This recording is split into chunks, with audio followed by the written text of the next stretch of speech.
Olá, sejam todos bem-vindos a mais um vídeo produzido pelo canal Portugal Legal. Para quem está assistindo ao canal pela primeira vez, gostaria de me apresentar. O meu nome é Renato Koprowski, sou advogado e trabalho aqui em Portugal com assuntos relacionados à imigração. Portanto, se você se interessa por este assunto, se interessa por esse canal, dá uma olhada na playlist, veja o que nós já produzimos a respeito deste assunto, deste tema, e gostaria também de aproveitar e convidá-lo para quê? Para que então você se inscreva em nosso canal, dê o like aos nossos vídeos, compartilhe e marque o sininho na página do YouTube para receber os novos materiais que o canal produz automaticamente. Para os demais que já são nossos seguidores, nossos inscritos aqui no canal, o nosso muito obrigado por participarem, por estarem aqui conosco e, evidentemente, enviarem dúvidas aonde? Aqui no nosso Instagram ou colocarem sugestões, comentários aqui abaixo do vídeo e, dentro das nossas possibilidades, nós responderemos. Lembrando, nós estamos no TikTok, nós estamos aqui, evidentemente, no YouTube, nós estamos no Facebook, nós estamos lá no LinkedIn, portanto, tem mídia social, nós estamos lá trazendo informações atualizadas para vocês. Muito bem, hoje nós vamos falar sobre o quê? Melhorias no atendimento consular. Governo promete melhorias no atendimento consular entre 12 a 18 meses, ou seja, daqui a um ano e meio. Não é pouco, é bastante. Não é? Por quê? Porque houve uma degradação no atendimento consular. Começou há muito tempo atrás e nada foi feito para melhorar, para pelo menos manter um padrão de atendimento.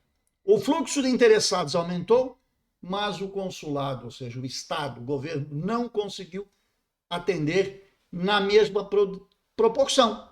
Então, nós temos uma degradação do serviço. Não bastasse isso, no atendimento consular, vou falar especificamente aqui mais uma vez sobre a questão dos vistos consulares, porque isto interfere exatamente nesse serviço, exatamente nesta representação consular que isto é resolvido. Ainda tem um intermediário que supostamente foi contratado pelo Estado para agilizar o serviço, mas é aquele tipo de agilidade que atrapalha, infelizmente, e atrapalha muito o procedimento dentro deste serviço que é a concessão dos vistos consulares. E por que eu digo que atrapalha? Atrapalha porque pedem documentos que não são exigíveis, que pedem coisas que não são cabíveis.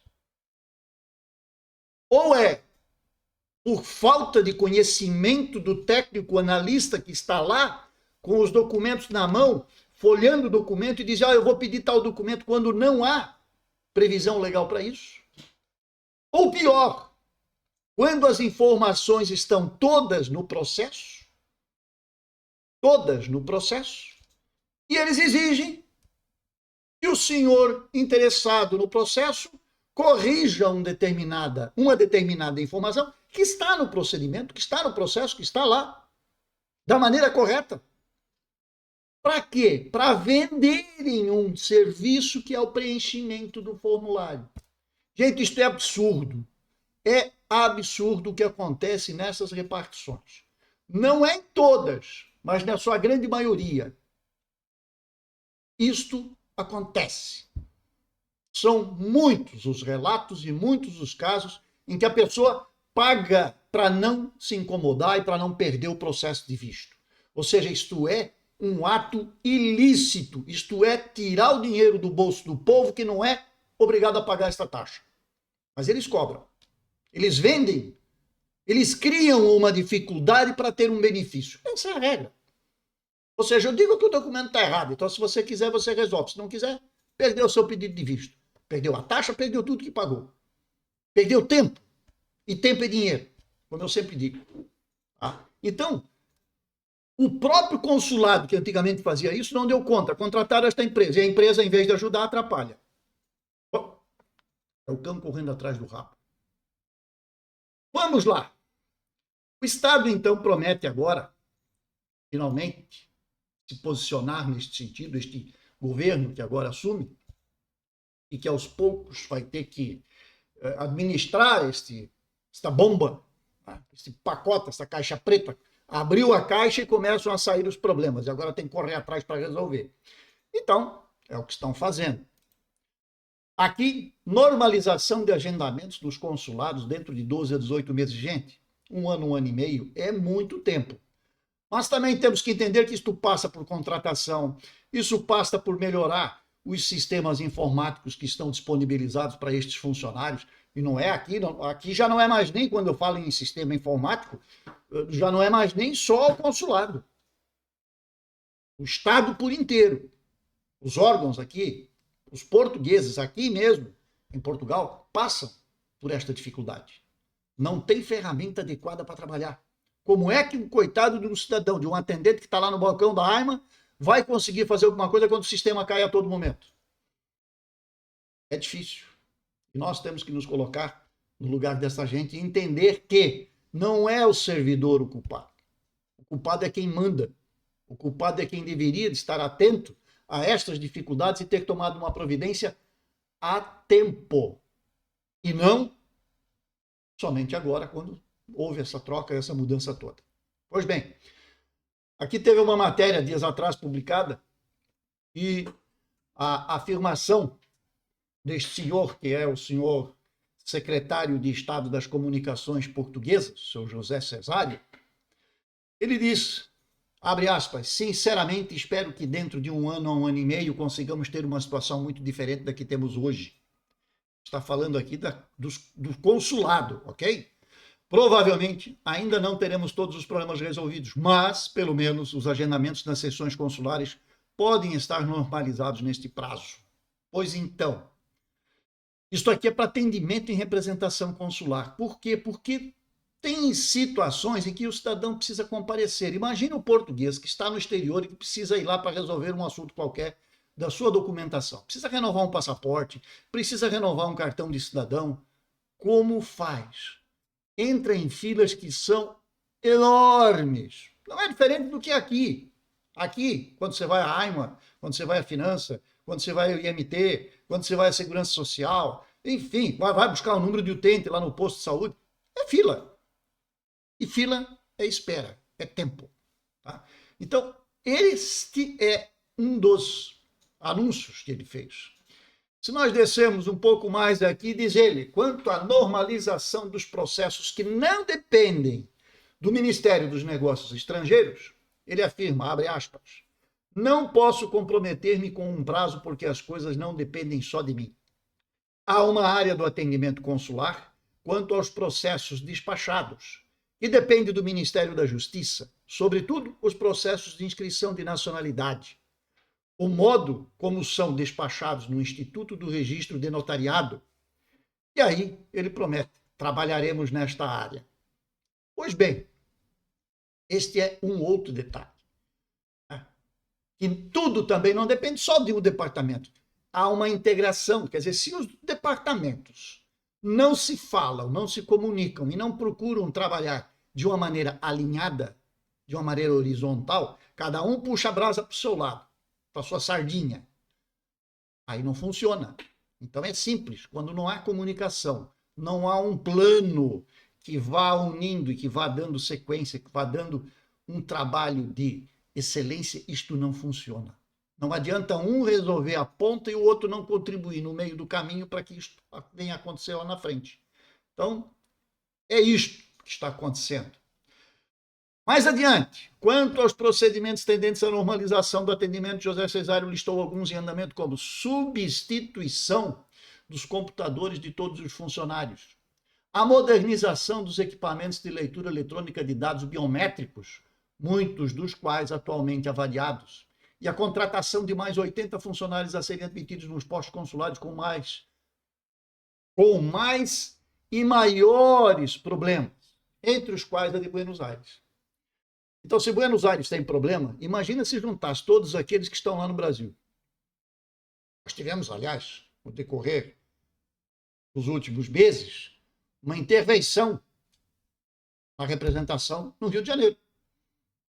Por quê? Porque estavam vendendo, estavam abrindo, né, e deixando entrar na representação consular pessoas e processos não aceitáveis.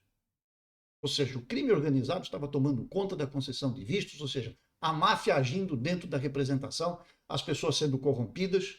E eu sempre digo, quando há um corrupto, há um corruptor, portanto, alguém ofereceu e alguém recebeu. E no meio está o serviço que ele presta. E no final, quem sofre é quem vem parar aqui em Portugal. Em especial, o próprio Estado português sofre, porque deixa entrar as pessoas e os portugueses sofrem com isso. Então, isto deve realmente ser estancado.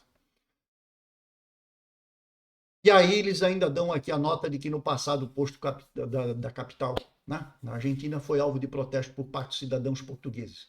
Em alguns casos, a espera passava dos 3 anos. Gente, 3 anos é um processo de nacionalidade aqui em Portugal, quando vai bem. Quando vai bem. E isto também é coisa que deveria de ser agilizado. Isso é um processo administrativo que eu estou falando aqui, tá? Vamos falar de um processo administrativo de concessão de nacionalidade para neto de português. 3 anos, mais ou menos. Sabe quanto leva um processo judicial na Itália para conseguir a mesma nacionalidade? A mesma linha de sucessão? Um ano e alguns meses, talvez 1 ano e meio. 2, na pior das hipóteses. E o processo está resolvido, a cidadania está concedida. Em Portugal, nós lutamos. E lutamos com 3 anos. Por quê? É a burocracia? Se isso for parar no judiciário, então, porque houve algum problema no processo, o Estado resolveu, o conservador resolveu negar o pedido, e aí tem que entrar pela via judicial para se resolver isso. Quanto tempo mais vai levar? Quanto? Não há parâmetro para isto. Porque aí nós vamos depender de um outro órgão ainda, que é o judiciário, que muitas vezes pode dar uma sentença já dizendo ok, deve conceder, e por vezes ele ainda diz que não, e aí tem que recorrer para a instância superior para tentar buscar uma solução. Difícil, né? Então, esse é o Estado. Estamos falando aqui do Estado português, que nos últimos anos não investiu em tecnologia, não investiu e não repôs mão de obra, porque pelo Covid lá, vamos de novo chamar o Covid aqui, coitado do Covid, paga a conta. Lá naqueles anos gloriosos do Covid, muita gente se afastou do serviço, alguns deixaram realmente o posto e a sua vida, mas, vamos lá, o Estado deveria ter feito a reposição disso, e pelo contrário, quedou inerte, não fez nada, e agora pagamos a conta. E temos que correr atrás, e com rapidez, porque isto não para. A pressão que vem de trás é enorme. É a pressão de um lado do imigrante, do outro lado da União Europeia, que quer regras claras, que quer resolver o caso da CPLP, por exemplo, não é? Que quer resolver o caso do título de residência oriundo da CPLP, que até o momento não tem solução. Estão discutindo, estão debatendo, estão analisando, estão vendo o que faz, o que deixa de fazer. Então esse é o Estado, que precisa tomar uma atitude, que precisa tomar uma posição, no sentido de fazer o seu papel, que é ajudar o povo e não atrapalhar a vida do povo. É isso que o Estado deve fazer. O Estado não está aqui para atrapalhar. O Estado está aqui, pago pelos impostos arrecadados, que é ele que determina e o povo tem que pagar. Portanto, o Estado é funcionário do povo e, portanto, ele não está lá para atrapalhar. Esperemos que algo realmente aconteça no sentido de facilitar a nossa vida. É só o que nós queremos. Não é facilidade no sentido ruim. Não, é fazer funcionar a máquina. Só isso. Botar graxa e deixa a roda andar. É assim que funciona. Deveria, pelo menos, funcionar assim. Ok? Senhores, por hoje é isto. Esperamos contar com a vossa colaboração, crítica, sugestão, comentários, enfim, estamos abertos. Sempre lembrando, se você tem um caso pontual, problema do seu processo, alguma coisa, é aqui no Instagram que você vai resolver. Ok? Até a próxima. E vamos lá. say